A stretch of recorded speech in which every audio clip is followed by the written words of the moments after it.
안녕하세요. 믿음직한 남편과 눈에 넣어도 아프지 않을 딸을 키우고 있는 30대 여성입니다. 시어머니 시집살이, 이상한 신우 이야기. 저도 들을 만큼 들어봐서 어느 정도 각오는 되어 있었는데 염치 없는 사촌 신우한테 시달리게 될 줄은 상상도 못했네요. 남편과는 지인의 소개로 만났습니다. 처음 소개를 받았을 당시 남편은 대기업 생산직으로 근무하고 있었고 저는 중소기업을 다니는 평범한 직장인이었지요. 지금은 남편은 여전히 같은 곳에서 근무하고 있고 저는 출산으로 회사를 관뒀다가 얼마 전 다시 새로운 회사에 다니게 되었어요. 제 입으로 말하기 쑥스럽지만 연애 당시부터 저나 남편이나 성격이 둥글둥글하고 모난 데가 없어요. 둘 다 갈등을 싫어하고 져주는 게 이기는 거다라는 식이고요. 그래서 서로 다투는 일도 거의 없었고 무탈하게 3년이란 시간을 함께 했습니다. 그 밖에 객관적인 조건들도 비슷해서 남편이 결혼하자 했을 때 크게 걱정하거나 따지고 들지 않았네요. 남편이 모아둔 돈 7천에 제가 모아둔 돈 6천 그리고 양가에서 5천만 원씩 보태주셨습니다. 적다면 적을 수도 있고 많다면 많을 수도 있는 미천을 가지고 저희 둘의 미래를 그려나갔어요. 정말이지 서로 복이 많고 운이 좋은 사람들이라며 주변 사람들에게 감사한 마음을 갖고 시작했지요. 신혼집은 남편의 공장에서 멀지 않은 곳에 구했는데 아무래도 남편이 3교대로 일하다 보니 남편에게 맞춰주는 게 좋겠다 싶었거든요.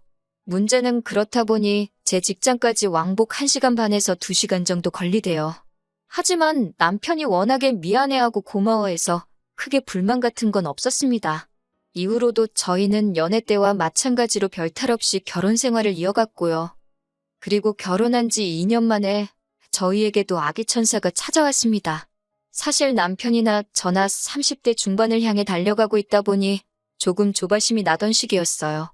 가능하다면 둘은 낳고 싶은데 연년생은 피하고 싶었고 저희도 나름대로 이런저런 기준이 있었으니까요.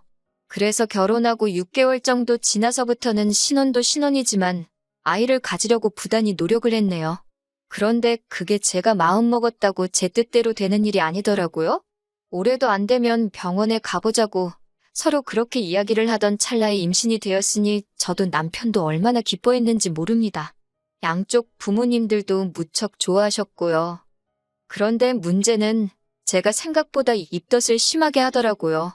제가 다니던 회사가 중소기업이기는 해도 출산휴가나 육아휴직 제도가 워낙에 잘 되어 있어서 웬만하면 휴가만 쓰고 복귀를 하려고 했는데 몸이 너무 받쳐주질 않아서 도무지 휴가 가지고는 답이 안 나오더라고요. 일단 출퇴근 자체가 불가능한 상황이었던 데다가 운 좋게 회사에 도착을 하더라도 다른 직원이 어쩌다 먹는 샌드위치 냄새에도 그만 화장실로 뛰어가게 되니 의도치 않게 주변으로부터 유난스럽다는 말도 듣게 되고 속상하고 힘들고 도저히 못 버티겠더라고요. 그래서 결국 임신 4개월차에 퇴사를 해야 했어요. 그리고 그 무렵 어머님 생신이라서 온 가족이 모이게 되었습니다. 시집 온 이후로 계속해서 어머님 생신상은 제가 챙겨드리고 있었는데 올해는 그럴 상황이 못 돼서 남편이 나가서 먹자고 했다더군요. 그런데 어머님이 미역국만 있어도 된다며 집에서 먹자고 하셨던 모양이에요. 그래서 남편이 이번엔 어머님 형제분들도 초대를 하자며 어머님 마음을 달래드렸다고요. 그런데 임신을 했던 탓인지 이 말도 그렇게 서운하게 들리더군요. 며느리인 제가 임신을 해서 입덧을 하면 생신상 못 차리는 건 당연히 이해해 주셔야 하는 거 아닌가. 그런데 뭐가 마음이 상하셔서 남편이 달래드렸다는 건지. 아무튼 그렇게 어머님 생신날 모처럼 대가족이 모이게 되었습니다. 저희 어머님의 형제관계는 일남 삼녀이신데 어머님은 그중 둘째세요. 일남은 남편의 하나뿐인 시외삼촌이고요.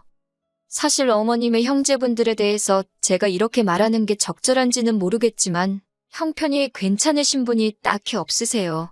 그나마 시외삼촌께서는 어려서부터 하나뿐인 막내 아들이라는 것 때문에 시외조부모님이 생전에 어지간히 퍼주셨던 모양이 돼요. 그 덕에 시외삼촌만 그나마 당신 명의로 된 식당 하나 하고 계셨고 큰이모님과 막내이모님 두 분은 먹고 살기도 빠듯한 상황이라 들었습니다. 저희 어머님만 그나마 아버님이 공무원 생활을 하신 덕분에 아주 넉넉지는 않아도 노후 준비까지는 되어 있으신 상황이었고요. 아무튼 저는 이런 이야기를 결혼 후에 남편에게 지나가는 이야기처럼 들은 게 다였고 이모님들이고 시외삼촌이고 결혼식 당일 식장에서 본 게 전부였어요. 그렇다 보니 어머님 형제분들에 대해서 잘 안다고 하기도 뭐하고 모른다고 하기도 그렇더라고요. 그래서 멋쩍은 마음에 남편 옆에만 계속 붙어있게 되대요. 그랬더니 큰이모님의 딸, 그러니까 사촌 신우지요. 저와는 동갑내기입니다. 사촌 신우가 저더러 어른들 보는 데는 너무 남편 옆에 붙어있는 거 아니냐며 한마디 하더라고요. 그러면서 임신했다고 유세 부리는 것도 아니고 시어머니 생일상도 못 차리냐면서 궁시렁거리는데 어이가 없대요. 사실 사촌 신우는 결혼식 당일날도 신부인 제가 들으라는 식으로 식장이 구식이라는 둥, 음식이 후지다는 둥 어지간히 궁시렁거리고 다녔거든요. 그래서 제가 사촌 신우에 대해 그다지 호의적이지 않았습니다. 하지만 어쨌든 어머님 생신을 축하하기 위해 모인 자리였으니 날이 날인 만큼 이번에도 못 들은 척 그저 화를 꾹꾹 눌러 참았네요. 한편 이런저런 이야기가 오가다가 큰이모님이 이번에 사촌 신우가 서울에 있는 무슨 회사에 취직이 되었다며 자랑을 하시더라고요. 저도 아는 회사였는데 사촌 신우가 큰이모님에게 얼마나 허풍을 쳐놨는지 큰이모님은 당신 딸이 무슨 대기업에라도 들어간 줄 아시대요. 하긴 원래 부모 눈에는 자기 자식이 제일 잘나 보이는 법 아니겠어요. 그래서 그냥 저도 적당히 분위기에 맞춰 호응만 해드렸지요. 그런데 큰이모님이 뒤이어 말씀하시기를 근데 당신 집에서 통근을 하기에는 멀어서 어떻게 해야 좋을지 모르겠답니다. 그런데 옆에 있던 남편이 대뜸 우리 집에 와 있으면 될 것 같다고 그러는 거예요. 깜짝 놀란 제가 남편을 쿡 찌르며 그게 무슨 소리냐고 물으니 그냥 하는 소리지 뭐 이러는데 너무 화가 나대요. 남편도 그제서야 아차 싶었는지 제 눈치를 보고는 얼른 사촌 신우더러 농담인 거 알지? 그러는데 사촌 신우가 실실 웃기만 하고 가타부타 말이 없는 거예요. 결국 집에 오는 내내 남편더러 사람이 실없이 그런 소리를 왜 하느냐고 제가 크게 화를 냈네요. 사실 어머님이 당신 형제분들하고 사이가 돈독하다 보니 남편도 사촌들하고 사이가 꽤나 좋아요. 우애가 깊은 건 좋은 일이고 저도 뭐라고 하고 싶지 않은데 이제는 제가 아이도 가졌고 어쨌든 남편에게는 가정이 생겼으니 가정이 우선시되었으면 싶었지요. 그리고 그날의 모임 이후로 2주쯤 지난 어느 날이었습니다. 큰이모님께서 웬일로 연락을 주셨더라고요.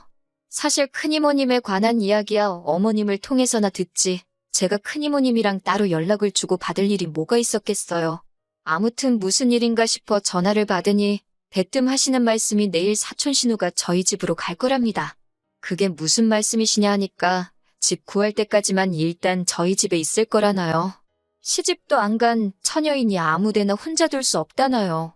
처녀나 마나 나이가 30이 넘었는데 혼자 살아야 되면 사는 거지 그게 무슨 상관이래요 소리가 정말 목끝까지 올라왔습니다만 일단은 남편과 상의해보겠다 했습니다. 목소리를 높이지 않은 건 본능적으로 행여 큰이모님과 큰 소리라도 내게 되면 뱃속에 있는 우리 애한테 안 좋겠다 싶었거든요.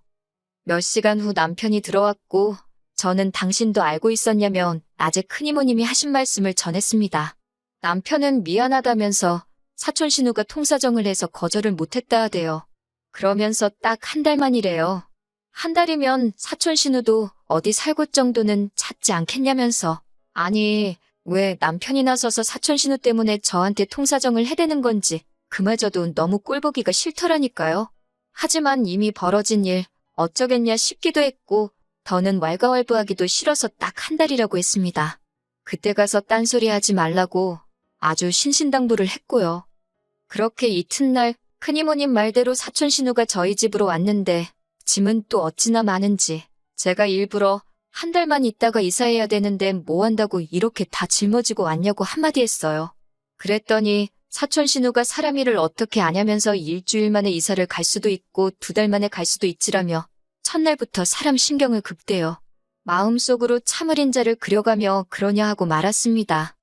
그런데 어이없는 게 사촌 신우는 지가 출근을 하면 하는 거지 저도 육아하느라 바빠 죽겠는데 저를 무슨 하숙집 아줌마 정도로 생각을 했나 봅니다. 저한테 밥 안 주냐길래 밥 차려 먹으라 하니까 어이없어 하질렀나 또 블라우스를 내놓으면서 이건 건조기에 넣으면 안 된다길래 직접 팔아 입으라니까 저더러 웃긴다는 거예요. 저도 어이가 없어서 저희 집에 얹혀 지내러 온 거 아니냐 그러면 밥 정도는 직접 차려 먹고 자기 빨래는 따로 하라 했어요. 그러면서 저도 평소에 사촌 신우가 하듯이 들을 테면 들으라는 식으로 집세를 따로 주는 것도 아니면서 웃긴다고 궁시렁거렸지요. 사촌 신우가 저더러 너 지금 뭐라 했냐고 그러길래 아무 말도 안 했다 그러니까 지 혼자 씩씩거리고 난리대요. 그리고 결국 2주가 채 되지 않아 사촌 신우와 제가 소위 한판 붙게 되었습니다. 사촌 신우가 퇴근한 제 남편을 붙들고는 네 마누라 이상하다며 애가 진 게 벼슬이냐고 재엄담을 하는 거예요. 하는 짓을 보고 있자니 어이가 없어서 저도 질세란 남편 앞에서 닭똥 같은 눈물을 뚝뚝 흘리면서 사촌 신우가 온 이후로 툭하면 심장이 벌렁거리고 짜증이 나고 아무래도 뱃속에 있는 우리 애가 스트레스를 많이 받는 것 같다고 했습니다. 그러자 남편도 꽤나 심각한 표정을 하더니 사촌 신우더러 안 되겠다면 네가 내일이라도 나가는 게 좋겠다 그러대요. 그러자 사촌 신우가 남편더러 네가 어떻게 그럴 수 있냐고 그러는데 아니 웃긴 X가 제 남편인데 당연히 제 편을 들지 지 편을 들 줄 알았나 봅니다. 아무튼 그렇게 이후로도 사촌 신우가 3, 4일은 저희 집에서 덮어튕겼어요. 그러자 결국 좋게 좋게 어르고 달래서 내보내려던 남편도 화가 많이 났는지 큰 소리로 화를 내더라고요. 그리고 이게 어른들 싸움으로 번져가지고는 큰이모님이 저희 어머님한테 전화해서 엄청 뭐라고 하셨나 봐요. 돈 좀 있다고 그렇게 유세 부리는 거 아니다. 우리 애라고 좋아서 거기가 있겠냐. 그래도 서울 하늘아래 형제라고 하나 있어서 믿고 의지 좀 한 게 잘못이냐 어쩌냐. 저희 어머님은 어머님대로 또 당신 언니기도 하니까 일단 미안하다고 저자세로 나가셨고 그 불똥이 다시 저희한테 튀어서 아무튼 엉망진창이었어요. 하지만 어쨌든 결국 사촌 신우가 저희 집에서 나갔습니다. 회사 근처에 오피스텔을 얻었다나요. 그리고 이후로 한 1년은 큰이모님네와는 완전히 발길을 끊고 살았습니다. 큰이모님은 저희가 괘씸하다며 저희 애가 태어났을 때도 축하한다 인사 한마디 해주질 않으셨지요. 경우가 없었던 건 사촌 신우인데 괜히 우리 애가 태어나자마자 미움을 받는 것 같아서 속상하대요. 그래도 뭐 안 보고 살면서 딱히 저한테 불편한 건 없었으니까 금세 잊고 지냈지요. 그렇게 또 시간은 흘러 작년 가을이었습니다. 어머님을 통해서 큰이모님이나 사촌 신우의 소식은 간간히 전해 듣고 있었는데 사촌 신우가 결혼할 남자가 생겼다대요. 사촌 신우가 싫었던 건 맞지만 망하길 바랬던 것도 아니고 잘 됐다고 축하를 전했어요. 그런데 어머님이 그게 다가 아니라면서 말씀하시길 남자 쪽에서 신우를 엄청나게 반대한답니다. 어떻게 그 나이 되도록 모아놓은 돈이 1,000만 원도 없을 수가 있냐면서 그런 며느리는 못 본다고 그랬나 봐요. 제가 남자 쪽은 재산이 많으냐고 물으니 그래도 집 한 채 해주고 그럴 정도는 되나 본데 며느리 씀씀이가 해프면 해줘봤자라면서 이렇게는 결혼 못 시킨다고 했다나요. 남자도 신우보다 연하라서 부모님께서 반대하시면 굳이 결혼 안 한다는 식이었고 어머님께서는 어쩌냐시며 혀를 차셨지만 저는 뭐 자업자득이다 싶었습니다. 사실 사촌 신우가 예전부터 허튼데 돈 쓰는데 비상한 재주가 있었거든요. 그런데 그 이야기를 듣고 얼마 지나지 않았을 무렵 큰이모님이 연락을 해오셨습니다. 모르는 번호라서 무심코 받았는데 큰이모님이셨어요. 저더러 다짜고짜 소식 들었냐 물으시길래 무슨 말씀이시냐 하니까 당신 딸에 대해서 다 듣지 않았냐면서 좋은 소식도 아닌데 뭐 어떻게 반응을 해야 하나 싶어서 떨떠름하게 들었다고 대꾸를 했어요. 그랬더니 대뜸 이게 다 제 탓이라는 거예요. 어이가 없어서 무슨 말씀이시냐 뭐가 제 탓이라는 거냐 하니까 이게 다 저 때문에 사촌 신우가 나가 살아서 돈을 못 모은 거랍니다. 저만 가만히 있었으면 사촌 신우가 저희 집에서 살았을 거고 그러면 돈 그까짓 거 왜 못 모았겠냐면서 저한테 책임을 지래요. 그 책임이 무엇인가 하면 한마디로 신우 시집갈 돈을 저더러 해주라는 겁니다. 그 집에서 최소한 5천만 원은 가져오란다면서 저더러 5천만 원을 내놓으라대요. 싫다 소리를 먼저 해야 됐었는데 저도 당황을 해서 제가 5천만 원이 어디 있겠냐 소리를 먼저 했어요. 그랬더니 대출을 받던지 친정에 손을 벌리던지 그건 네가 알아서 하라면서 무조건 일주일 내에 돈을 만들어내랍니다. 그제서야 정신이 퍼뜩 든 제가 무슨 말도 안 되는 말씀을 하시냐고 화를 냈어요. 사촌 신우가 시집을 가는 것도 못 가는 것도 전부 사촌 신우 팔자고 지하기 나름이지 제 알바가 아니라고 아주 칼같이 끊어냈네요. 그리고 며칠 뒤 저희 어머님은 물론이고 큰이모님과 사촌 신우까지 저희 집으로 출동을 했더군요. 보아하니 이 세 사람이 오는 건 남편도 알고 있었고요. 어머님께서는 큰이모님 등살에 못 이겨 오신 듯 했는데 연신 한숨만 내쉬고 계셨습니다. 하지만 사촌 신우는 자기 친정엄마의 이모까지 대동하고 나타나니 어깨에 힘께나 들어간 눈치대요. 저더러 자기도 상황이 이렇게 돼서 유감이네 어쩌네 헛소리를 떠들어대더니 일단 3천만 원이라도 준비하랍니다. 그런데 사촌 신우 하고 있는 모양새를 보니 아주 온갖 메이커로 치장을 했더라고요. 저는 사촌 신우를 똑바로 쳐다보고선 남들 하는 거 다 하고 살 때는 재밌지 않았냐고, 그때는 이런 날이 올 줄 몰랐냐고 물었습니다. 그리고는 남편더러 3천만 원을 불질러 태워버리는 일이 있어도 네 사촌한테는 못 준다고 했어요. 나는 뭐 바보천치등신이라서 안 쓰고 모았는 줄 아느냐고 따졌지요. 그리고 큰이모님께도 조카랑 조카며느리한테 이러시는 거 창피한 줄 아시라 했습니다. 그러자 큰이모님이 파혼만 당했다간 저를 고소하겠다나요? 그래서 고소하시라고 했어요. 그리고 결국 사촌 신우는 파혼을 당했습니다. 돈도 돈이지만 남자 쪽 엄마가 사촌 신우 뒤를 캐고 다녔던 모양이에요. 그리고는 충격적인 사실이 밝혀졌는데 사촌 신우는 회사에 들어간 지 얼마 지나지 않아 잘렸다대요. 그리고 이후로는 노래방에 나가고 있었답니다.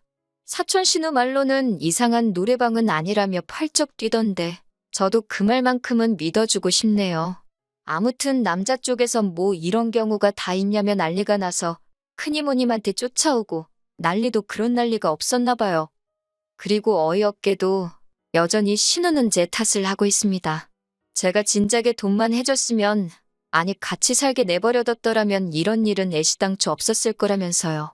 아나무인인 사촌 신우에게 남편도 두 손 두 발 다 된 상태인데 이걸 큰이모님은 남편이지 마누라, 그러니까 저한테 미쳐서 형제도 못 알아본다 어쩐다 욕을 하시고요. 에휴, 오해를 받아도 어쩌겠습니까. 어머님만 중간에서 이러지도 저러지도 못하시는 눈치인데 그 부분에 있어선 죄송스러울 뿐이에요. 제가 달리 사촌 신우에게 해줄 말은 없고요. 그냥 사촌 신우는 사촌 신우대로 이제라도 앞가림 해가며 살았으면 좋겠습니다.